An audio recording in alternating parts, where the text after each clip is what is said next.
అందరికీ నమస్కారం. ఈ మొక్కని మీరు నా గార్డెన్‌లో చూస్తున్నారు కదండీ రెగ్యులర్‌గా. ఈ మొక్కని రీపాట్ చేద్దామని నేను కుండీ తీస్తే మీరు ఆ లోపల చూసినట్టయితే మొత్తం రూట్ బౌండ్ అయిపోయిందండి. నేను నీళ్ళు ఇచ్చినా కూడా తీసుకునే కండిషన్స్‌లో లేదనమాట. అండ్ ఇది నేను ఇలాచీ అని చాలా వీడియోల్లో చెప్పాను. కానీ చాలామంది నాకు మెసేజ్ చేశారు. అది ఇలాచీ కాదు థాయ్ జింజర్ అనేసి చెప్పారు. ఓకే. నాకు ఎప్పుడు నేను థాయ్ జింజర్ పెంచలేదు. సో, మేబీ థాయ్ జింజర్ అనేమో నేనే పొరపాటు పడుంటాను అనని నేను చాలా వీడియోస్‌లో మీకు చెప్పాను కూడా. ఇది థాయ్ జింజర్ అట. ఇది నేను హార్వెస్ట్ చేసి మీకు చూపిస్తాను అని. కానీ నేను చెప్పిందే కరెక్ట్ అండి. ఇది ఇలాచీ ప్లాంట్. కొన్ని తీసి పక్కకు పెట్టాను. ఎవరికన్నా ఈ షూట్స్ కావాలి అంటే నియర్ బై ఉప్పల్ కానీ, బోడుప్పల్లో ఉన్నవాళ్ళు కానీ నన్ను ఇన్‌స్టాగ్రామ్‌లో పింగ్ చేయండి. నేను మీకు ఆ షూట్స్ అనేవి ఇవ్వగలుగుతాను. ఎక్కువ రోజులు ఉంచలేనండి. మీరు వెంటనే ఒక 10-15 డేస్‌లో నాకు మెసేజ్ చేసినట్టయితే నేను ఇస్తాను. ఇది రిపోర్ట్ చేసుకునేటప్పుడు ఆ రూట్స్ అన్నీ ఉన్నాయి కదండీ! అవన్నీ మనకి భూమిలో కలిసిపోవన్నమాట. మట్టిలో కలవవు. సో, అవన్నీ మనము చక్కగా తీసుకుని నేను ఈ మట్టిని రీయూజ్ చేసుకుంటున్నాను. అండ్ మీరు కూడా అలాగే చేసుకోవచ్చు.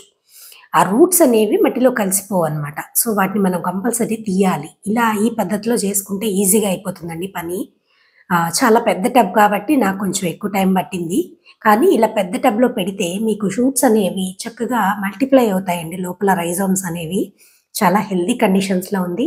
నేను ఇలాగే ఇప్పుడు మీకు చూపించాను కదా! రైజోమ్స్ అలా ఒక్క రైజోమ్ తెచ్చుకున్నానండి. తెలిసిన వారు ఒకరిచ్చారు నాకు.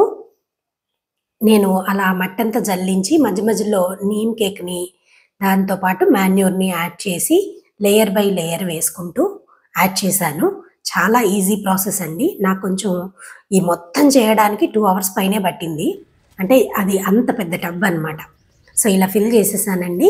మళ్ళీ నేను పైన మాన్యూర్ వేసాను. దానిపైన మళ్ళీ నీమ్ కేక్ వేస్తాను. ఈ పద్ధతి నేను మీకు చాలా వీడియోల్లో కూడా చూపించానండి. చాలా మంచి రిజల్ట్ ఉంటుంది. అండ్ అలాగే మనం వీటికన్నా ఎక్కువగా వాడాల్సిన అవసరం కూడా లేదు. ఎందుకంటే రెగ్యులర్‌గా మనం లిక్విడ్ ఫెర్టిలైజర్స్ అవి ఇస్తాము.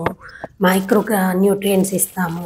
బోన్ మీల్ అది ఇస్తూ ఉంటాం కాబట్టి అన్నీ మనకి న్యూట్రియంట్స్ అన్నీ వాటిల్లో వచ్చేస్తాయి. సో, సాయిల్‌ని రెడీ చేసుకునేటప్పుడు మటుకు ఇవి 2 పెట్టుకుంటే చాలు. మీకు వీలైతే ఎప్సమ్ సాల్ట్‌ని యాడ్ చేసుకోండి.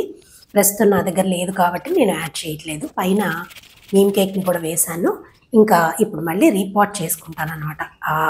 రూట్ బౌండ్ అయిపోయినంత వరకు తీసేశాను. ఆల్మోస్ట్ రైజోమ్స్ వరకు నేను మొత్తం కూడాను అడుగునున్న పార్ట్ అంతా కట్ చేసేసాను. ఇప్పుడు దాన్ని మళ్ళీ పెట్టేసి చక్కగా మళ్ళీ సాయిల్ అంతా కూడా వేసేయదలుచుకున్నాను. ఇంకా మేబీ నాకు తెలిసి నెక్స్ట్ ఇయర్ నాకు ఫ్రూటింగ్ వస్తుంది అని ఒక చిన్న ఆశతో ఉన్నాను.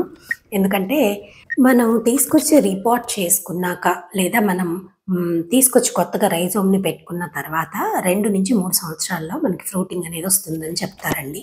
కానీ ఇప్పుడు మనం పాట్‌లో పెంచుతున్నాం కాబట్టి క్లైమాటిక్ కండిషన్స్ కూడా రోల్ ప్లే చేస్తాయి కాబట్టి మనం కరెక్ట్‌గా అదే పీరియడ్‌లో వస్తుందని మనం చెప్పలేమనమాట. ఉజ్జాయింపున ఒక 3-4 ఇయర్స్ అన్ని పళ్ళ మొక్కల్లానే వస్తుంది అని మనం ఎక్స్‌పెక్ట్ చేయొచ్చు. సో, ఆ ఒక్క చిన్న ఆశతో మళ్ళా చక్కగా రూట్స్ అన్నీ తీసేసి ఓన్లీ రైజోమ్స్ పార్ట్ వరకు పెట్టి ఇట్లా రిపోర్ట్ చేశానండి. హెల్తీ ఫుడ్ ఇవ్వండి. మనం సాధించలేనిది ఏదీ లేదు. చక్కగా అన్ని పళ్ళు, అన్ని కూరలు ఎలా అయితే పెంచుకుంటున్నామో ఇది కూడా పెంచుకోవచ్చు. సో, మీరు ఎవ్వరి మాట వినకండి. మిమ్మల్ని మీరే నమ్మండి. అండ్ ఇదిగోండి దానికి ప్రూఫ్ కూడా ఇదే అనమాట. చూడండి ఇదిగోండి ఇదంతా రూట్స్ అనమాట. మొత్తం అదంతా సెపరేట్ చేశాను. తర్వాత ఆ రైజోమ్స్ మీకు ఇస్తానన్న రైజోమ్స్ ఇన్‌స్టాగ్రామ్‌లో నన్ను పింగ్ చేయండి. తప్పకుండా నేను మీకు అవి ఇస్తాను. అండ్ నేను రిపోర్ట్ చేసుకున్నటువంటి నా రైజోమ్స్ మీకు పైన పార్ట్ తీశాను కదండీ ఇప్పుడు. ఆ ఆకులు కూడా చూపిస్తాను. ఇవి మనకి కంపోస్ట్‌కి. సో, అదండి ఇవాల్టి వీడియో. మీకు కూడా నచ్చింది కదా! ఒక చిన్న లైక్ ఇవ్వండి.